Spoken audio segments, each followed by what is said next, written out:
Last winter, I attended a meeting at Ramanashramam at which I was asked by Zareen and Shalini to start giving a series of talks for the London Ramana Foundation. When I asked for suggested topics, the first one was to focus on the devotees who've been written about in my Power of Presence series. These are the 3 volumes in which I devote a whole chapter to devotees who had a close and well-documented connection to Bhagavan. The accounts are almost all first person. Behind me are the covers of the most recent editions. When I started the series, my focus was on manuscripts or books that had not previously appeared in English. I later dropped that restriction.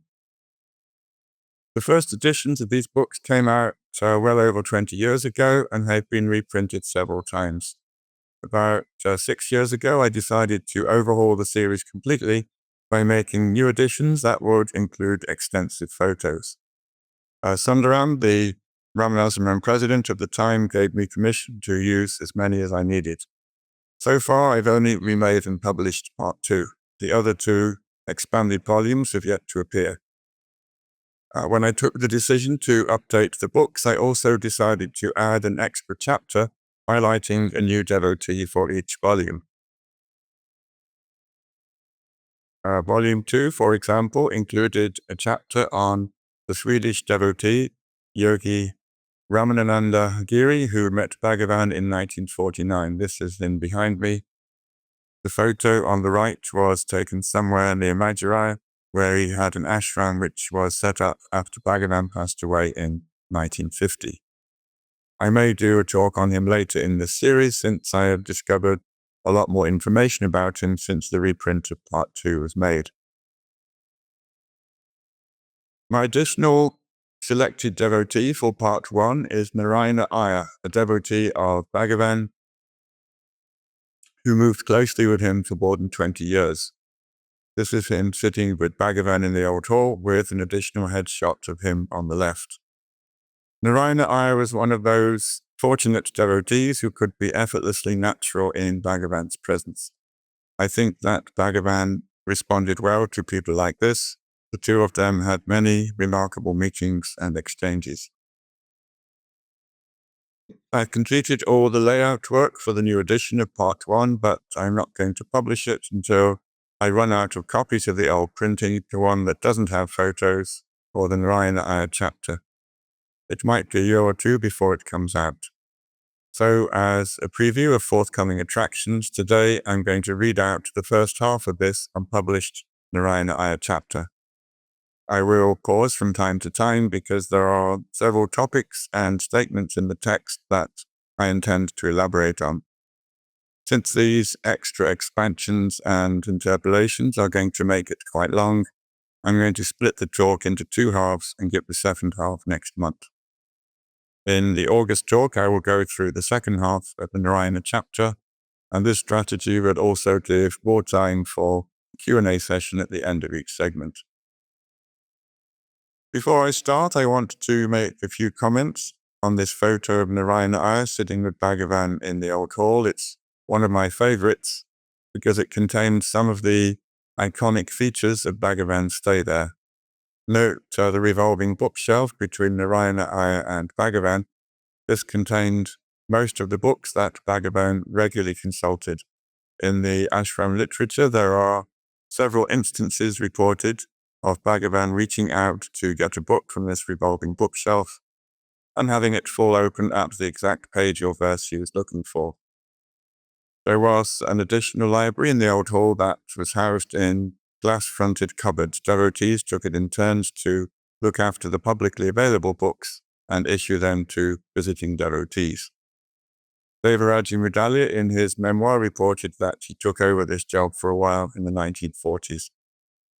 When I took over the ashram library in the late 70s, these cupboards had been moved to the new hall, but they were still full of the books that were in the old hall library in the 1930s and 40s. When I gave the talk on the power of the Guru last month, I mentioned that around 1980, I was given the opportunity to catalogue many of Bhagavan's books and manuscripts that had ended up in a big cupboard in the Ramana office. When Bhagavan moved to the Nirvana room for the final year of his life, this revolving bookshelf went with him, and that's where I found it around 1980 when I was doing the cataloguing. As you can imagine, it was full of archival treasures, proof copies of ashram books edited by Bhagavan, personal copies of Tamil texts that he regularly consulted or read from, notebooks that contained his handwritten versions of many texts, and so on. It even, I seem to remember, contained an ancient German edition of Kaivalya Navanitam. Everything that was found on these shelves is now stored and preserved in the Ramanaswaram archive building. In front of Bhagavan, you can see the kumati, the small charcoal brazier that was used to keep Bhagavan and the devotees warm on cold winter mornings. And above him is a punka fan. This was a giant hand-woven panel made of coconut fronds that was pulled backwards and forwards via a pulley system operated by somebody outside the window. Bhagavan did not appear to appreciate the electric fans that were eventually installed in the hall. He is on record as saying that sweating was good for the body. However, he didn't seem to mind if the punka blade was pulled from time to time to stir up the air. The most iconic feature is, of course, the sofa itself. Bhagavan originally sat on a very low raised platform in a corner of this hall. A devotee called Rangaswami Ganda donated the sofa to Bhagavan in the late 1920s and requested him to sit on it. Bhagavan didn't want this special treatment and initially refused. Ganda begged and pleaded for 3 days, and Bhagavan eventually relented. I think he agreed to sit on Rangaswami's gift just to keep him quiet. Kanji Swami has recorded that soon afterwards, Rangaswami was given the nickname Sofa Ganda, for somehow persuading Bhagavan to get onto this sofa and stay there.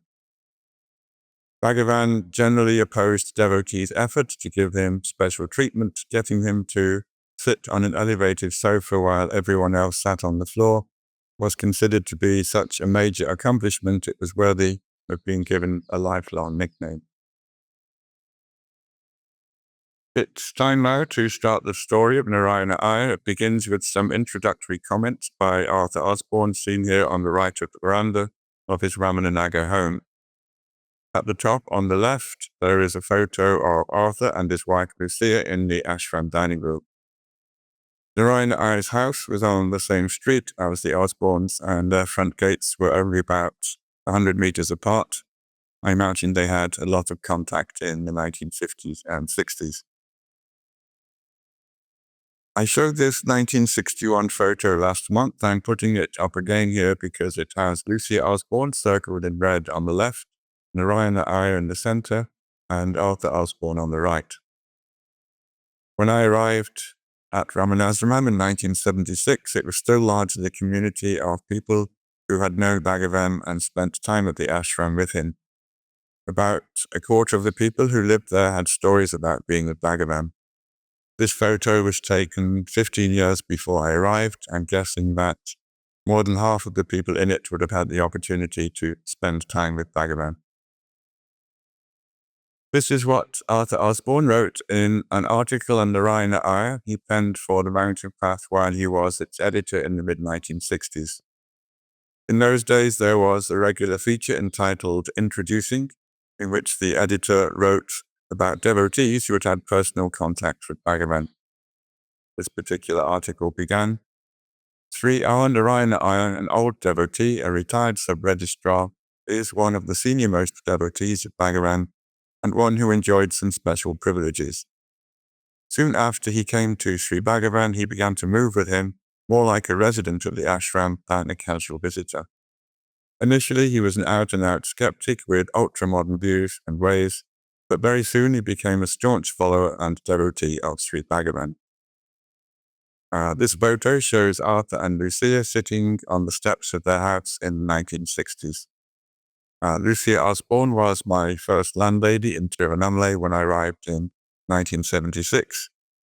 I had a little room at the back of this house that she rented to me for the princely sum of 30 rupees a month.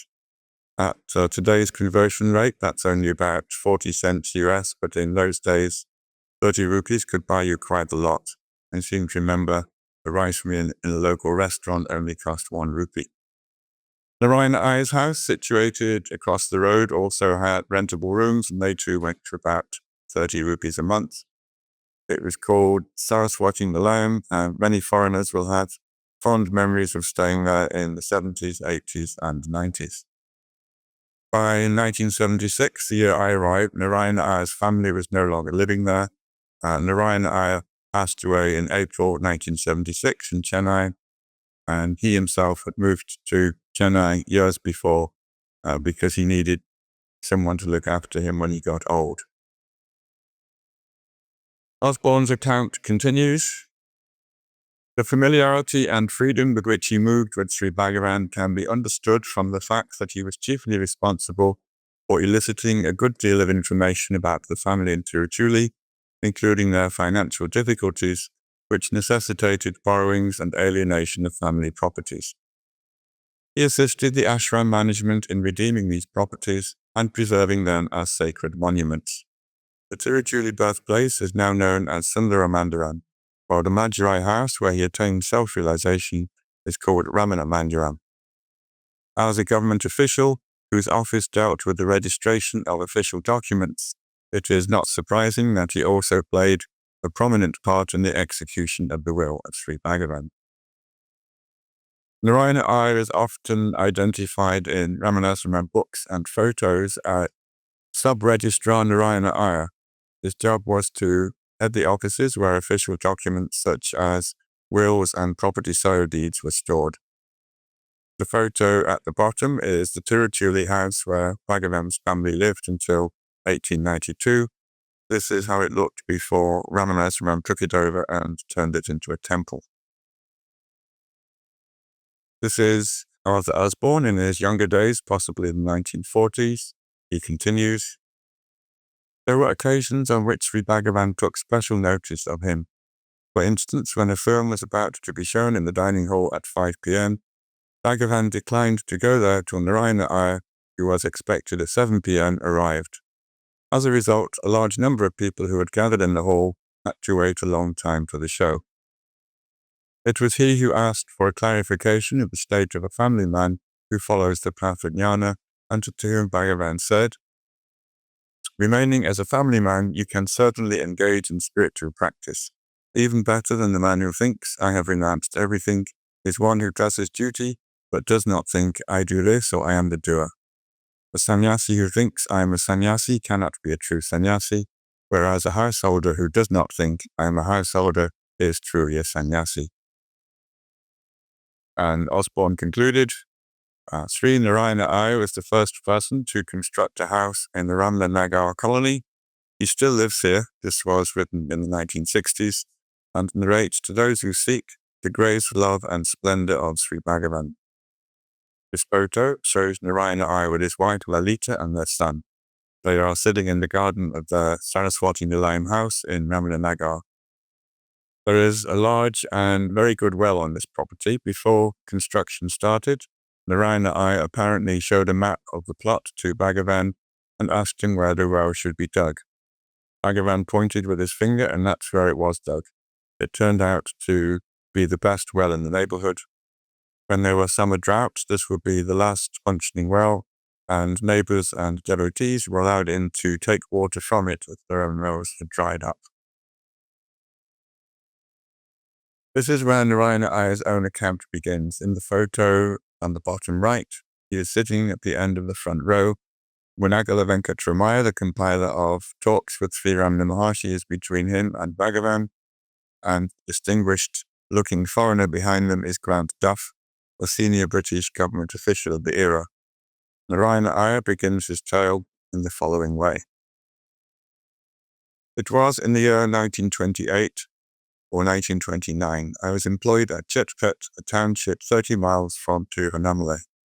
My only friend and constant companion there was Dr. V. Ramakrishna Iyer, a versatile man of many parts, rather religious but not of the orthodox type.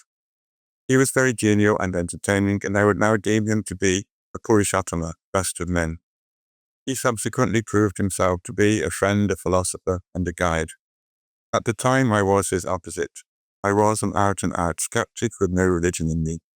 I was scornful in my references to sadhus, sannyasins, and swamis, believing them all to be impostors, parasites on society, who exploited credulous folk for personal ends. I felt they accepted homage and hero worship, believing they were superior to ordinary men. This is an interesting group photo that contains Narayana Iyer's friend, Dr. Ramakrishna Iyer, circled in red on the left. Narayana Iyer is circled on red on the right. It may rather have been taken on Narayana Iyer's first visit to Bhagavan in late 1928. Ganapati Muni, seated next to Bhagavan on the front row, left Tiruvannamalai in 1929 and never returned. Likewise, B.V. Narasimha Swami, the bearded man holding the book, he also left Tiruvannamalai in 1929. This photo was probably taken around the time of the Kartikai Deepan festival of 1928, which would have been in November or December that year. Narayana Iyer continues. Dr. Ramakrishna Iyer is the son of the late Lakshmi Amal, a friend and playmate of Sri Bhagavan in his boyhood days at Tirutuli. She also came from that place. Dr. Ramakrishna Iyer was therefore well acquainted with Bhagavan and was an occasional visitor to Sri Ramanasraman. Around 1928, he asked me to go to Tiruvannamalai with him during the festival of Kartikai Deepan. This is an enlarged crop taken from the previous photo. Narayana Iyer is in the center. The man on the front left of the photo is Dandapani Swami, who managed the ashram for several years in the 1920s. He was still the manager when Narayana Iyer first met Bhagavan in 1928. Narayana Iyer continues. I disliked crowds and knew their huge numbers would make the town an unsanitary place for the duration of the festival.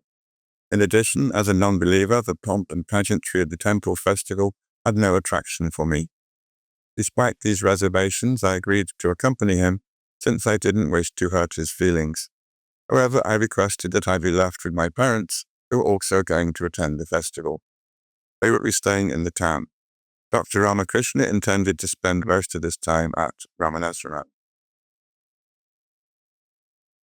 When we arrived at the house where my parents were staying, I discovered that many families were sharing it. It was very overcrowded. I told my friend, Doctor, I cannot stay here. There is not even space to breathe. Your ashram will have plenty of open air, sunshine, and shady trees.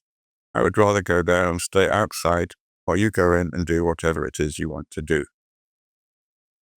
I'm going to go on a little digression here, since Narayana Iyer mentioned the shady trees that he was hoping to find at Ramanasraman. Reading accounts of the early years of Ramanasraman, there were always stories of the forests that were on Arunachala. And I've seen many old photos of the mountain going back to the first 2 decades of the 20th century, but I had never seen a photo from that era in which the mountain appeared to have extensive forests, just occasional patches of trees. I asked Annamalai Swami about this. He arrived in Tiruvannamalai at the end of 1928, almost exactly the same time that Narayana Iyer first arrived. Annamalai Swami told me a story of how he, Ganapati Muni, and Bhagavan sneaked out of the ashram after lunch one day and made their way to the Katuseva forest about 2 kilometers from Ramanasraman. Bhagavan took Ganapati Muni there because he wanted to show him a special tree that had been mentioned in a famous Sanskrit text. That's Ganapati Muni sitting with Bhagavan on the left, and Annamalai Swami is standing on the top left of the other photo. Both pictures were taken around the time that this walk to the forest took place. When Ganapati Muni lived on the hill in the Skandashram era, he had had a remarkable Kundalini experience in which the bones in his skull moved a little, causing him a lot of pain and discomfort. Bhagavan came to his rescue on that occasion, but in the years that followed, Ganapati Muni was unable to tolerate direct sunlight on the top of his head, the place where the bones had moved. I asked Annamalai Swami how Ganapati Muni had managed to walk 2 kilometers in the early afternoon to get to the Katuseva forest. In reply, he told me that when he first came to Ramanasraman in late 1928, there was still a strip of forest at the foot of the hill, that went all the way from Ramanashram to the Katri forest, and that it had a dense enough canopy to keep the sun off Kanakatimmuni's sensitive head. This last residue of the formerly extensive Arunachala forests was enough to support a small number of leopards who still lived near Ramanashram. Annamalai Swami was briefly Bhagavan's attendant in early 1929. One of his jobs was to go out with Bhagavan in the middle of the night if Bhagavan needed a toilet break, and that would happen at the back of the ashram where the gate to Skandashram is currently located. Bhagavan and Annamalai Swami would occasionally have to shoo away loitering leopards so they could do their bathroom business in peace. So when Narayana Iyer said he hoped he could enjoy some fresh air and trees in the vicinity of Ramanashram, he was going to the right place. It was the perfect place to dodge the Deepan crowds in town and enjoy the shade of the trees. And Annamalai Swami told me that the remaining nearby forest was felled in the years that followed, but in 1928 the tree cover was still quite substantial near the ashram. In 1930, when Paul Brunton arrived at Ramanashram for the first time, he described it as a jungle hermitage. In the West, we nowadays think of a jungle as being a dense, luxuriant tropical forest, but the word actually comes from a Sanskrit term that means rough, arid, or uncultivated land. It also has the connotations of a wild and uninhabited area, a description that very much fitted the area surrounding Ramanashram in 1930. There were a few clumps of trees there at the time, but very few residents outside the ashram perimeter. Back to the story, Narayana Iyer continues his account of his first visit to Ramanashram. He, Dr. Ramakrishna, said yes and took me to the ashram, which was a mile or so from the town. On the way, I repeated my opinion of the so-called holy men and said to him, I will not come in or join in any of your tomfoolery. If by chance I meet your Swami, I will not prostrate before him. I mean no insult, but I cannot do what is against my conviction. I don't believe that any man, however great, has a right to accept the homage of others just because he has learned to memorize and quote scriptures or sacred law. This is how Ramanashram looked in the early 1930s, a couple of years after Narayana Iyer's first visit. In the top photo, the white building on the right is the old hall. It was completed in 1928, around the time of Narayana Iyer's first visit. Behind it are 3 buildings with pitched roofs situated on the land that is now occupied by Bhagavan's Samadhi Hall. These are the buildings that contain the original dining room and kitchen. And behind those 3 roofs, and at 90 degrees to them, is the long thatched roof of the Mother's Temple, where Bhagavan lived in an annex for a few years before moving to the old hall. Narayana Iyer first listened to Bhagavan teach in the area of the Mother's Temple where he lived and slept. The building in the bottom photo is the old dining room. For those of you who've been to Ramanashram and want to get your bearings, look across the roof and you can see the roof of the old hall with Arunachala in the background. This indicates that it was taken from the area that is now close to the Nirvana. This building, the old dining room, would have occupied the space that's now at the back end of the Samadhi Hall. Narayana Iyer now describes his first visit to Ramanashram. With this warning to my friend, we came to the ashram. It then comprised just 3 thatched sheds a little way from the road, which one could reach by a narrow footpath amongst stones and bushes. We walked in. A man in a white loincloth, a towel suspended on his shoulder, a commanderly water pot in one hand, and a walking stick in another, saw us and stopped his walk, which was taking him away from us. And here is Bhagavan, as described by Narayana Iyer, with his walking stick and a towel over his shoulder. The man behind him is Madhava Swami, his attendant. Narayana Iyer continues. The doctor hastened towards him. I slowly followed. The doctor was greeted very kindly and was asked about the welfare of his mother and brother. It must be the Maharshi, I thought, but I didn't look up as he was a complete stranger to me. Ramakrishna Iyer's mother was a friend of Bhagavan when he lived in Tirutuli, so of course Bhagavan would ask about her. Then I heard my friend saying, "This is the sub-registrar of Tetput." Out of courtesy, I looked at him. What a wonderful face and what a welcoming smile. Bewitching, fascinating, and a powerful look too. In a moment, I was at his feet, prostrating on the gravel ground. I soon regained my self-possession and felt ashamed of my earlier skepticism.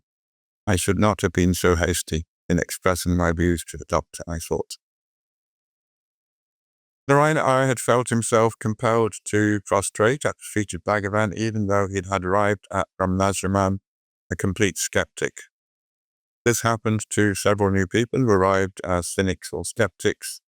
Annamalai Swami told me a nice story about a Christian priest who, believing in the superiority of Christianity, was determined not to show any formal respect to Bhagavan, but who in the end felt compelled to prostrate full length on the ground. Annamalai Swami last, as he was telling me this story, he said he saw the priest standing some distance from Bhagavan, swaying backwards and forwards, trying to resist the urge to go flat on the ground. When he did eventually topple over, Annamalai Swami said it was like watching a felled tree fall to the ground. The priest appeared to have no control over his actions, and both he and Bhagavan laughed when the body finally made contact with the floor. Narayana Iyer continues, two persons whom I had seen before had impressed me with their powerful personality, Mahatma Gandhi and Rabindranath Tagore. This person surpasses them, I said to myself. Not bogus, looks genuine. Yet I must find out from him about his greatness, and how he is entitled to the homage of others, and how he accepts it. Has he solved the mystery of life, the universe that we see before us? If not, I will withdraw my homage and go my way. This is Bhagavan walking in the ashram with his Kamandalu water pot and his walking stick. With a pleasing smile, he, Bhagavan, said, "You have a couple of days' leave, do you not? You can stay in the ashram. I will be there in a few minutes." I think Bhagavan recognized some connection with Narayana Iyer in inviting him to stay at the ashram. He was not just being hospitable. In general, Bhagavan didn't like visitors to think that he was responsible for letting people stay or not stay in the ashram. He would usually subcontract decisions such as these to whoever was managing the ashram at the time. Then when Bhagavan asked to stay, he would refer them to the ashram office, claiming that he had no authority in these matters. Narayana Iyer continues, I dared not say anything. I was dazed. Soon, though, I recovered and wanted to find out if he'd written any book. I got a copy of Reality in 40 Verses, or Unpublished in Tamil, just published. I tried to read the first stanza. I could not follow it. The words seemed too closely packed and somehow jumbled together to form a stanza. There is more dating evidence of the time of Narayana Iyer's visit in this final paragraph. Overhauling was composed in 1928. Muruganao, who was encouraging Bhagavan to write verses on specific topics, noted when each verse was completed. The last verse, according to his journal, was composed on August 31st of 1928, and the whole work was published shortly afterwards. Narayana Iyer turned up in the ashram about 2 months later. Narayana Iyer continues, Narayana Iyer thought to myself, can he not say what he has to say in some intelligible language? Someone nearby said that it had been arranged that the Maharshi himself would explain to us the 40 verses that night. I prevailed upon my friend, Dr. Ramakrishna, to prolong our visit. He was astonished at my sudden and unexpected burst of enthusiasm. In anxious and eager suspense, I waited for the night. The Maharshi sat on a raised pile or dais inside his shed, containing his mother's samadhi. Apparently he used to remain most of the time there. Night came. About half a dozen of us were seated on the ground before him. A solemn stillness pervaded the air. There was absolute silence except for an occasional chirping of a bird or the hooting of an owl. I mentioned this building a few minutes ago. It is the long thatched building at the back of this photo. One portion of it contains the mother's samadhi, the other half was used by Bhagavan as his living quarters. As a reference point, the old wall is the white building on the right in the foreground. I think the old hall was available when Narayana Iyer first visited in 1928, but judging by this story, it would seem that Bhagavan was still spending a lot of his time in his old quarters in the annex to the Mother's Temple. People tend to forget that Bhagavan spent several years from 1922 to 1928 living, sleeping, and teaching in this thatched building. We have no record of how the interior of Bhagavan's living and teaching space looked, but we do have a couple of photos of Bhagavan in the Mother's Temple before it was upgraded into a granite structure. Here he is on the top right, standing next to the lingam over his mother's samadhi. This is the first proper building, superseding the coconut leaf structure that was erected soon after his mother was interred. For much of the time that Bhagavan lived and taught there, between 1923 and 1928, it was a brick building with a pitched thatched roof. You can just see the edge of the pitched roof at the top of the photo that appears at the bottom of the slide. Since 1949, the whole temple has been granite. Narayana Iyer now describes how Bhagavan read out his composition. The Maharshi read the first stanza. The mere reading of the stanza made the meaning as simple as simplicity itself. The word oradu, which had previously been giving me problems, was just used in the sense of being or reality as a noun, verb, and adjective. Stanza by stanza he read and explained in a voice that was so sweet and melodious. Oradu literally means that which is. The title of the work, Oradu Napadu, means 40 on that which is. The 40 refers to the 40 verses that comprise the main body of the work. Before I continue with Narayana Iyer's account, I'm going to take an extensive detour and explain in some detail the contents of the verse that he'd initially found to be perplexing and confusing.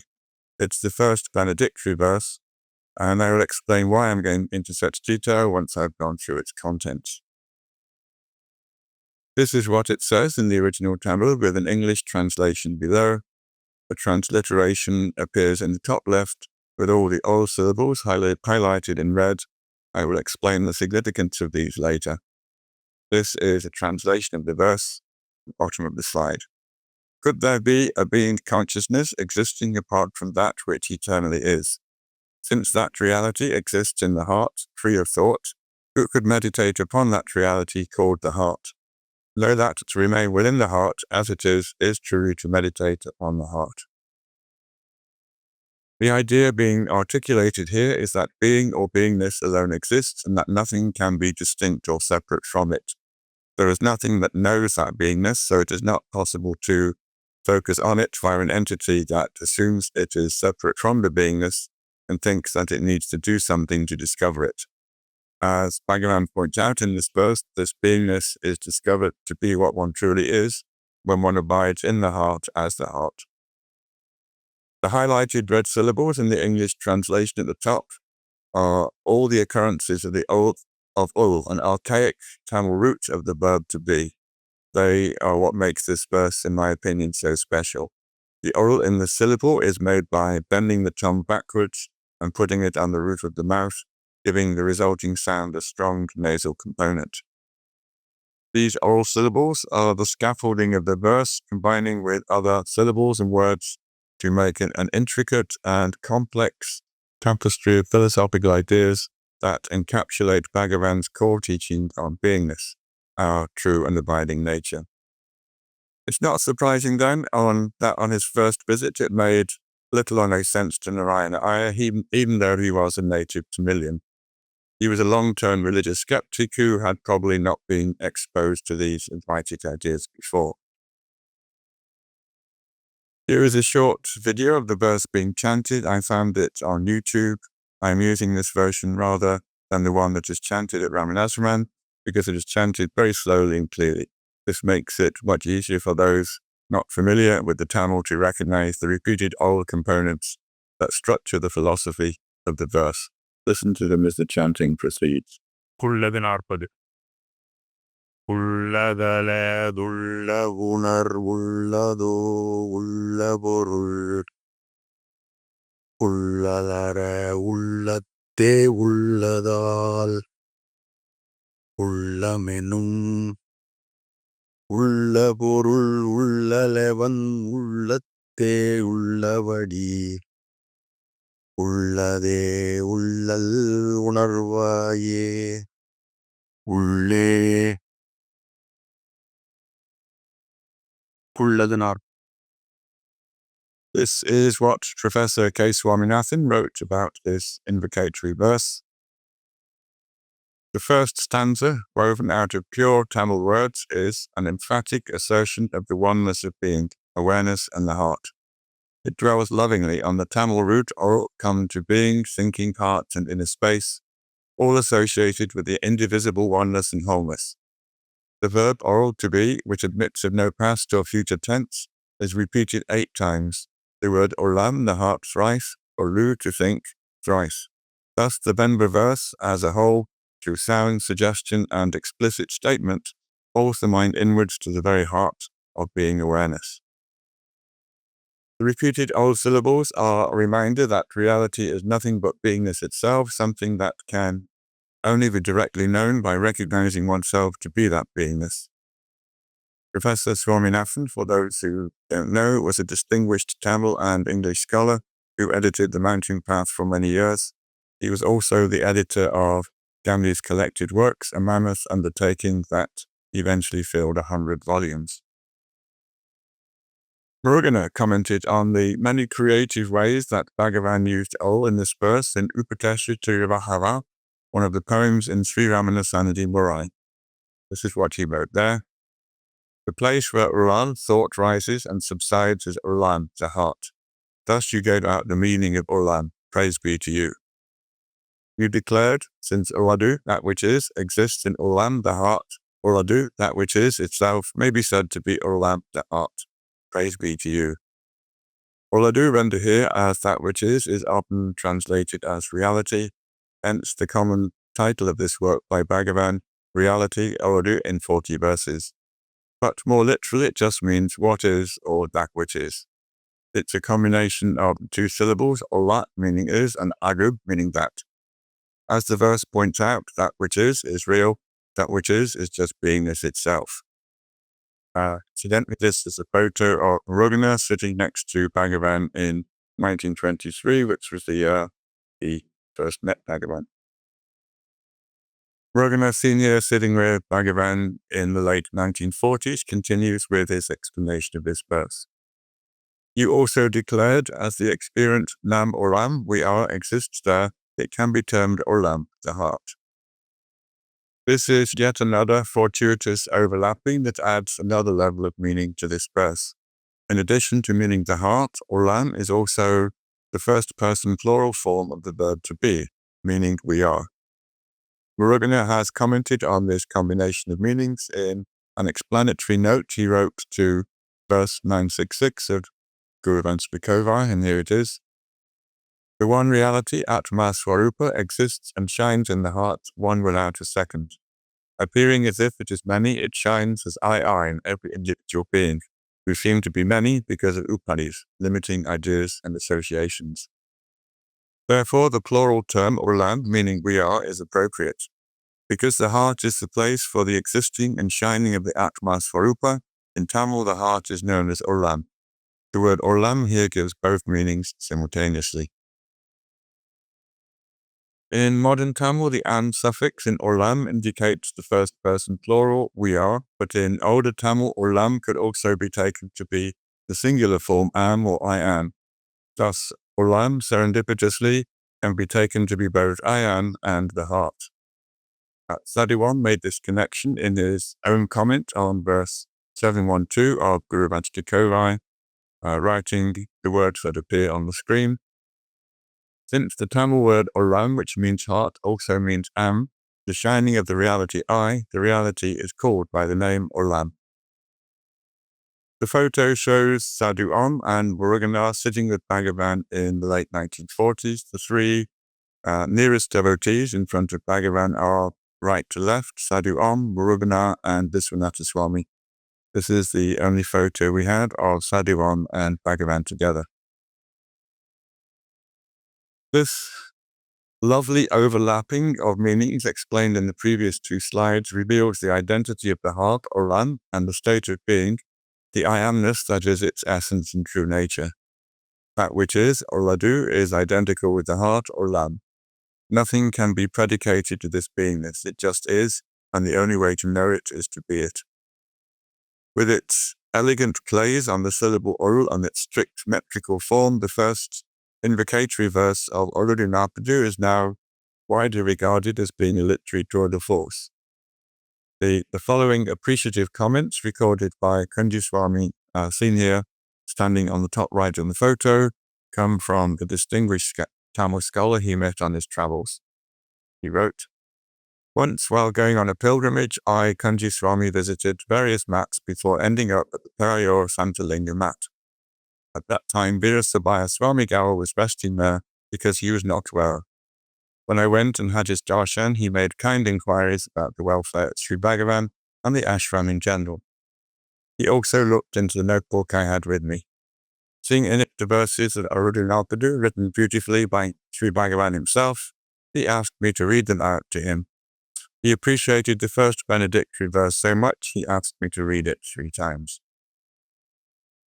Kunji Swami continues. He is again standing on the top right of this different photo. He wrote, "After the third reading, he, Veerasabhaya Swami Gawa, remarked, 'This is a very profound verse.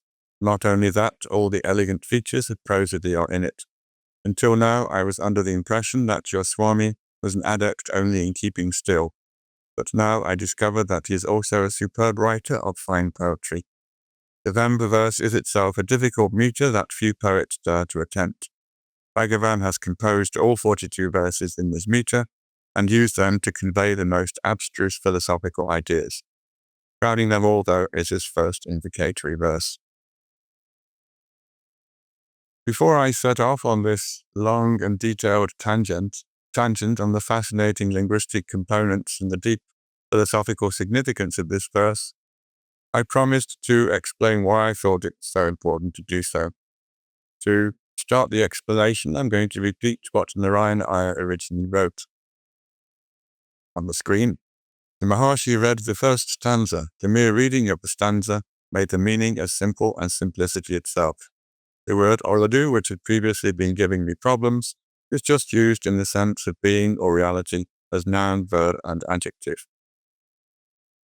These lines are, as I just explained at some length, the dense and intricate rendering of Advaitic philosophical ideas that Narayana Iyer had previously expressed no interest in, and they were laid out in a way that could only be truly understood if one was familiar with literary Tamil and some of its archaic vocabulary.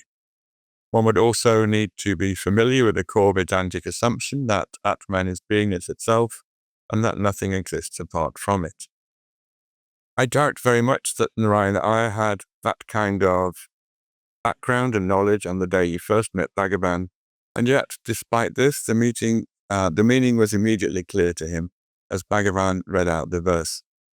It's important to note that the understanding came from simply hearing the words being read out, not from Bhagavan's subsequent explanation of them.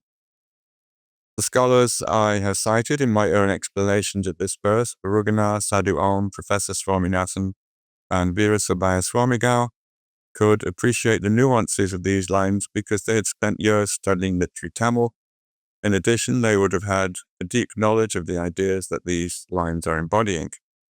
So how did Narayana Iyer get to an understanding of this verse so quickly and so easily? I think the words revealed their meaning to Narayana Iyer because, as Bhagavan was reciting them, they settled in his heart and were not collected and processed in his mind. If a jnani is speaking and describing the nature of reality, there is a power in those words that sometimes enables one to experience the truth of those words directly. In this situation, the words are not processed by the mind and stored in the memory. They bypass the mind, enter the heart, and directly reveal their truth there. That evening, Bhagavan was planting these words in Narayana Iyer's consciousness, completely bypassing his intellect, which had already decided that the verse was incomprehensible. I'm not saying that Narayana Iyer had a direct experience of the self in that moment, because he later denies that any such thing happened. I think it would be more accurate to say that the light of the self, working through Bhagavan's words, illuminated Narayana Iyer's intellect in such a way that a proper and complete understanding of the words settled within him. I think that Bhagavan recognized that the verses of Overhauling resonated deeply with Narayana Iyer.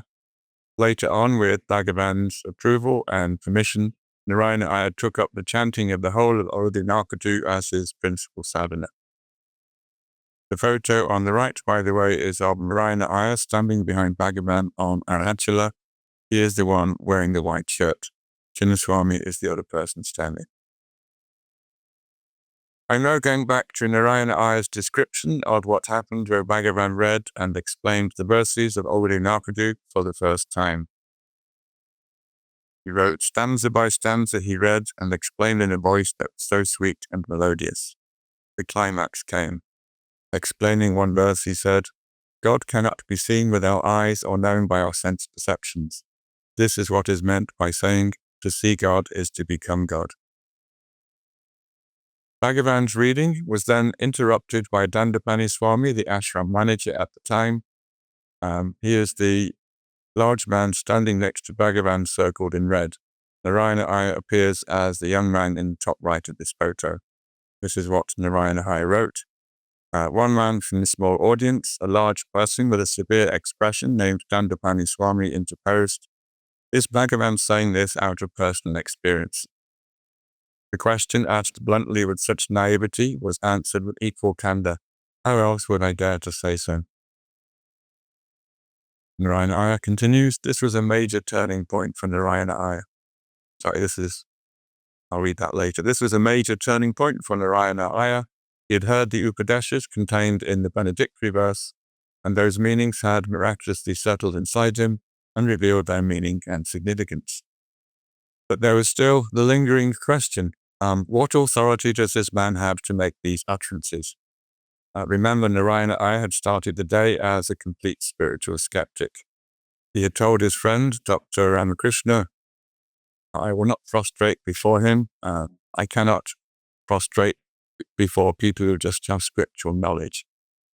This conviction was upended by this meeting with Bhagavan and by the reply he gave to Dandapani Swami when he was asked about the authority he had to say and write the things that he did. So this is what Narayana Iyer wrote next. That was enough for me. The reply to Dandapani Swami set me furiously thinking. What takes so much time to think flashed upon me in a moment. To see God is to become God. God cannot be known by our sense faculties. The only way was to become God. If he whom all religions acclaim to be God were to appear before one in flesh and blood, here he is.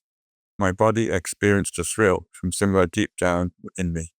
Thrill after thrill quivered and shook my frame. I went outside to compose myself. I came, he saw, he conquered. The photo is of Narayana Iyer standing on the hill with Bhagavan. He is the one with folded arms standing in the back row. Narayana Iyer now writes about his relationship with Bhagavan and how it developed. After this initial and convincing encounter, it was not the thirst for self-realization or spiritual development that impelled me and drew me to Sri Bhagavan. I had gained a mental conviction that he was who he claimed to be, but that conviction did not give me any direct spiritual insight of my own. Somehow or other he appears to have discovered some truth, perhaps like Buddha under the Bodhi tree, I thought. The photo shows Bhagavan sitting in Ramanasaram during its early years, probably a year or so before Narayana Iyer's first visit. Narayana Iyer continues, I simply loved him and longed to be in his company as much as possible. I felt a rapturous delight in hearing him talk. I was in the prime of youth, recently married and settled in a respectable government job. I was happy and satisfied with life as it was. I was in no need of the solace of religion or spirituality. Yet I discovered I could not leave him. The first impression of his beaming face, his sweet smile and endearing talk, always danced before my eyes, drawing from me my usual routine and pursuits. I arranged with the doctor who first took me to Sri Bhagavan to pay 3-day monthly visits to the ashram. On the penultimate Saturday of each month, I would go for a weekend and add an extra day. My job gave me 15 days of casual leave each year. This arrangement worked well for a few years. My doctor friend, Ramakrishna, moved about the ashram as if he were one of the regular inmates. We would work in the kitchen on his visits and elsewhere if required. This voluntary work gave him the opportunity to be in Bhagavan's close proximity, since Bhagavan was a regular worker in the kitchen. The doctor brought me into the kitchen, and I was accepted there as a worker on the days I visited. This privilege gave me the opportunity to spend more time with Bhagavan and to be in close contact with him, since he presided over the kitchen and participated in all the work that went on there. This photo is appearing several times today because it clearly shows the layout of Ramana around the early 1930s. As I mentioned before, the old hall, completed in 1928, is on the right. Further away from the camera and at 90 degrees to the hall are the pitched roofs of the buildings that comprise the kitchen and dining areas. This is where Dr. Ramakrishna and Narayana Iyer would have helped Bhagavan with the kitchen work. Bhagavan would get up very early to do this work. If you were taken on as a kitchen worker to work alongside him, you would be expected to be there ready to start at 4 a.m. in the morning. If you look closely at the old hall, on the right of it, you can see a chimney on the roof. I've been told that it was at one time planned to use the building as a new kitchen. Chinnaswamy, Bhagavan's brother, wanted Bhagavan to continue to stay in the mother's temple and use the newly constructed hall as a kitchen and dining room. I have inserted a photo of Chinnaswamy in the bottom left of the ashram scene. The other devotees mostly wanted to make a building for him to live and teach in rather than something that would be used as a new kitchen. And that's what eventually happened. The kitchen and fireplace that were part of the original construction were dismantled in the 1930s when it became clear that the hall was never going to be used as a kitchen. Before I continue, Narayana Iyer, here is a lovely story recorded by Sadhu Nathananda from the era when the chimney still existed. He wrote, "The cause of all misery and evil, beginning with the birth experienced by jivas, is forgetfulness of the way they came. This is illustrated by the following story. In the hall where Bhagavan used to give darshan, there was a chimney. The chimney was closed on all sides with steel mesh, except at the bottom, inside the old hall near the floor. One day, a beautiful small bird somehow entered it and became trapped inside this chimney. The bird found itself trapped in conditions diametrically opposed to its natural environment, the vast space where it could fly freely. From the moment it entered the chimney, it was frantically struggling to escape, but all its efforts proved futile. Why? Because forgetting the way it came, it was repeatedly trying to escape through all the closed routes. Sri Bhagavan took this opportunity to reveal a great truth. This is a photo of Sadhu Nathananda taken in the 1930s, around the time this incident happened. Sadhu Nathananda was actually my neighbor when I lived in the Osborne house in the 1970s, and his front gate was almost directly opposite Narayana Iyer's front gate. Bhagavan continued, "This bird has given up the all-pervasive space, its natural place of residence. It has been caught in this limited space, which is opposed to its nature. Not knowing how to escape from this prison, it is agitated and afraid. Like this bird, jivas had also given up their natural place of residence, the vast space of consciousness. Through the delusion of ignorance, they become trapped in the prison of the body." The photo is of Bhagavan sitting in the old hall opposite to where the chimney would have been. Bhagavan continues, "Without knowing how to escape, they are tormented by various afflictions. The ceaseless efforts of this bird to reach its natural place of residence are unsuccessful because they are directed upwards, the way of bondage, instead of downwards, the way it came. Similarly, the reason why the jiva's ceaseless efforts to attain freedom are unsuccessful is because they too are directed outwards, the way of bondage, instead of inwards, the way they came." Bhagavan concluded, "The natural tendency of the bird to go upward asserts itself even in its attempt for freedom. Likewise, the natural tendency of jivas to roam outwards asserts itself even in their attempts at liberation. This is the jiva's natural tendency. If through true discrimination and awareness the jiva is made to turn back from outward directed sight to inward sight, and if it remains fixed there, it is certain that it would attain liberation in an instant. And Sadhu Nanda concluded this story by saying the words on the screen, "This one upadesha will be sufficient for those genuinely thirsting for liberation." This story appeared in the English edition of Sri Ramana Dasanam, seen on the right. This was a translation of the Tamil book of the same name that Sadhu Nanda wrote in the 1950s. Dr. T.V. Venkateswaraman and I made a translation of it about 20 years ago, and it was eventually published by Sri Ramanasraman. This particular story about the chimney wasn't in the original Tamil edition, though we found it in one of Sadhu Natmananda's old notebooks that he had donated to Ramanasraman. It was such a good teaching story, though, we decided to give it a special section in our English translation of the book. After that digression into the chimney in the old hall, I can now go back to Narayana Iyer's account. This is what comes next. I was soon caught in his net. The more I was with him, the more I wanted to be with him. However, I was eventually transferred to Arni, another town within the same radius of 30 miles. Living there, I missed the opportunity of the doctor friend. Losing delight and pleasure in everything except Bhagavan, I turned the monthly visits to the ashram to weekly ones, coupling Sundays with other holidays. I was always welcome on my visits to the ashram. This is a photo of Narayana Iyer standing with Bhagavan in Palakottu. The foreign gentleman behind them is Guy Haig, a US engineer who lived in Palakottu in the late 1930s. Many people have suggested that Guy Haig was the model for The Hero in the Razor's Edge, the best-selling novel by Somerset Maugham, about an American engineer who comes to India and spends time with a guru who is clearly Bhagavan under a different name. In the book, Bhagavan is called Sri Ganesha. Somerset Maugham visited Bhagavan in the late 30s, but Guy Haig was not there at the time, and that there is no evidence that the two of them ever met. This is Narayana Iyer sitting on the floor behind Bhagavan in the old hall.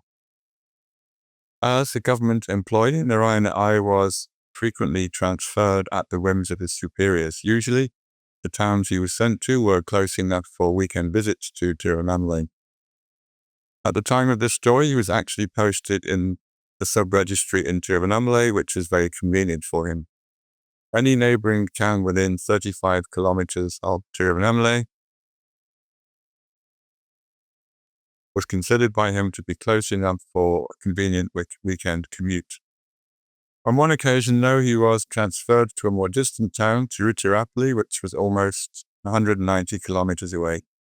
He felt that this transfer had been orchestrated maliciously by someone in his office who, knowing his predilection for spending his free time with Bhagavan in Tirunelveli, went out of his way to get him posted to a distant place that would make it hard to visit. Travel times were much slower in those days. Using public transport, a 380-kilometer round trip would have given him almost no time in Tirunelveli. I think in those days government offices worked Saturdays, so that would only give him a little over one day to go to Tirunelveli, spend time with Bhagavan, and then return. To give an extreme but similar example of this, in the 1990s, when I was living in Lucknow with Papaji, I met an old woman who had visited Bagavan in Tirunelveli during her summer holidays in the 1940s. She was an Austrian Jew who had escaped the Holocaust in Europe by taking a job in India as a nanny or governess to a British family. As was tradition in those days, the family went to the Himalayan resort of Simla in the hottest months to dodge the heat of the plains. Her annual leave was 14 days. She decided to take it all 1 year while their employers were cooling themselves in the Himalayas. She had had a strong desire to see Bhagavan. I had no idea how she heard about him and was prepared to use all her annual leave to spend a little time in his presence. When I spoke to her in Lucknow, she told me it had taken her 5 days to get to Tirunelveli and 5 days to get back to Simla, meaning she only had 4 days at Ramanaswaram with Bhagavan. One has to admire determination of that sort, especially when the goal is to spend time in the company of a jnani. Narayana Iyer's plight was not quite as bad as this lady's, but the Tiruchirappalli posting was a major blow to his ambitions to spend a lot of time with Bhagavan. I'm going to let Devaraja Mudaliar, compiler of Day by Day with Bhagavan, take up the narrative here, since both he and Narayana Iyer worked for the government and both at different times had had problems with their bosses.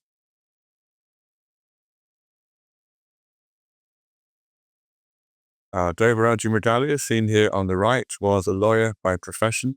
He had been harassed by a junior judge early in his career, and that judge had tried to make life hard for him. On that occasion, he had responded by writing out a Tamil verse and handing it over to Bhagavan. This is how he described the situation and what he did about it. I quoted from a Tamil text: "If anybody should intend harm to adoring devotees, it, Lord Muruga's spear, will destroy root and branch their entire family and be my unique support." And underline the words, "be my unique support," as I honestly was not asking for any punishment for sorrow, but only protection for myself. After writing this letter to Bhagavan, the sub-judge never again gave me any sort of trouble. Having successfully appealed to Bhagavan in the matter of his own office problems, Devaraja Mudaliar then decided to bring the problem of Narayana Iyer's transfer to Bhagavan. This is what he wrote in his memoir. When I was a permanent resident at the ashram, R. Narayana Iyer, the great devotee of Bhagavan, was suddenly transferred from Tiruvannamalai to Tiruchirappalli through the machinations of a man in the registration department. As Narayana Iyer felt it to be a terrible calamity to be sent away so far from Bhagavan, and as I believed it was the work of an enemy who was trying deliberately to harm him, I pleaded with Bhagavan. When it is known that a man deliberately does something simply to harm one of us, such as transferring him not in the usual course, in the exigencies of public service, but out of malice, should Bhagavan remain passive and do nothing about it? That's Narayana Iyer on the left and Devaraja Mudaliar on the right. Devaraja Mudaliar had sung the verse to Bhagavan when his own bosses were trying to make trouble for him. Sensing that Narayana Iyer was in a similar situation, he went to the hall and sang the same verse to plead for Bhagavan's intervention in the case of Narayana Iyer. And this is what he wrote. On the following day, I sang before Bhagavan the whole song previously mentioned, and while I was singing the line, "If anybody should intend harm to adoring devotees," and so on, in walked Narayana Iyer. Bhagavan said, "You were just singing that line, and then he comes." Narayana Iyer and I regarded this as a good augury. He went to Tiruchi, and after having darshan at all the famous temples in and around that town, returned within a week. His transfer to Tiruchi was cancelled, and he was posted instead to Tirukoilur, which is very near Tiruvannamalai. Tirukoilur is less than 25 kilometers from Tiruvannamalai. At the bottom of the slide, there is another photo of Devaraja Mudaliar, and next to him is Narayana Iyer. Before I continue with Narayana Iyer's narrative, I want to mention one odd fact. There are very few photos of Devaraja Mudaliar, and none, so far as I'm aware of him, in the same photo as Bhagavan. I find this to be a little perplexing. Devaraja Mudaliar was a full-time resident of Ramanamaharshifoundation for several years in the 1940s, and he regularly visited the ashram in the 1930s when he was stationed in Chittor, a town about 100 kilometers north of Tiruvannamalai. There are plenty of photos of Narayana Iyer with Bhagavan, even though he was mostly only able to visit after weekends. Maybe Devaraja Mudaliar was camera shy, I don't know. While I was looking through the available photos of Narayana Iyer in preparation for this talk, it struck me that many of them were taken in places that were not available to most devotees. When Bhagavan went for a walk on the hill, for example, it was rare that anyone other than his attendant would be invited. The same thing can be said of his post-lunch walks to Palakottu. Narayana Iyer features prominently in both these activities. There are many photos of him sitting on the hill with Bhagavan or walking nearby. This indicates to me that Bhagavan had a great love and affection for Narayana Iyer and was happy to have him tag along whenever he went out for a walk. Very few other devotees had this privilege on a regular basis. The next story about Narayana Iyer's about Narayana Iyer is narrated by Ganeshan, Bhagavan's grandnephew. It concerns an incident when Narayana Iyer was having money troubles. This group photo is getting quite a few outings in my recent presentations because it contains so many of Bhagavan's devotees in one group shot. In this iteration, the Ganeshan, the narrator of the next story, is standing in the back row. Devaraja Mukali is the devotee circled in left, while Narayana Iyer is circled on the right. Before I begin the story, I should mention that Bhagavan had no objection to devotees bringing personal problems to his attention and asking for some positive resolution of them. He seemed to feel that listening to these stories was part of his job. Also, Bhagavan knew from experience that the power of the jnani could indirectly deal with these issues in a way that would be beneficial to the devotee. Bhagavan never did anything when these problems were presented to him, but if they were brought to his attention, some divine power would often take care of them. Bhagavan often used the English phrase automatic divine activity to describe what happened when these situations were resolved. He himself never took responsibility for any of the favorable outcomes that resulted from devotees pleading with him for help. So, this is Ganeshan's account. When Narayana Iyer's eldest daughter was to be married, Narayana Iyer had no money for the betrothal. According to Hindu tradition, there is a ceremony and a puja for which a few things are necessary. Narayana Iyer's wife said, "Why don't you go and appeal to Bhagavan?" He replied, "I will never go and appeal to Bhagavan for material things." Ganeshan is the boy on the left of the front row. This is a family group shot taken on the lower slopes of Arunachala. Ganeshan's brothers, sister, and father are also in the photo of Bhagavan. Ganeshan continues. She, Narayana Iyer's wife, Lalita, prayed to Bhagavan silently, telling him of the importance of the betrothal. The couple then went to see Bhagavan and prostrated before him. They did not breathe a word of the matter. The next morning, the postman arrived with a money order at 51 rupees. I myself had seen the counterfoil of this money order. Narayana Iyer had shown it to me. It had come from Ahmedabad, which is a good 1,000 miles away from Tirunelveli.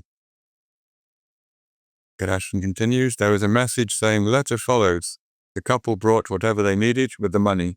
The prospective groom came and was received well, and the wedding was fixed. The couple waited anxiously for the letter that was to follow. It arrived later from a Gujarati gentleman in Ahmedabad. The couple did not know him at all. He wrote, Dear Narayana Iyer, Bhagavan Ramana Maharshi appeared in my dream and told me that I have to immediately telegraph a money order of rupees 51. He also gave me your address. I do not know you and I do not know what the money is for. Please do not refuse the money. Please accept it. Ganeshan noted in his account that Narayana Iyer had also shown this letter to him. It wasn't information he said that he'd received second hand. Ganeshan concludes his story. Narayana Iyer, his wife, and their daughter went before Bhagavan. They wept and prostrated before him and said, Bhagavan, what grace are you showering on us? Bhagavan read the letter as though someone else had showered the grace. He then focused his attention on both of them and said, Why doubt? Why should you not ask me? This is what I want to share with you. It is not just for spiritual fulfillment that we had come to the Master. When the Supreme Master is capable of granting you the highest thing, which is self-realization, will he not fulfill your prayers for mundane things? Assuming that this is an accurate recording, this is a rare statement by Bhagavan. Many devotees have stories of appealing to Bhagavan and getting seemingly miraculous responses. However, I can't think of any other occasion when Bhagavan directly encouraged devotees to make use of him in this way.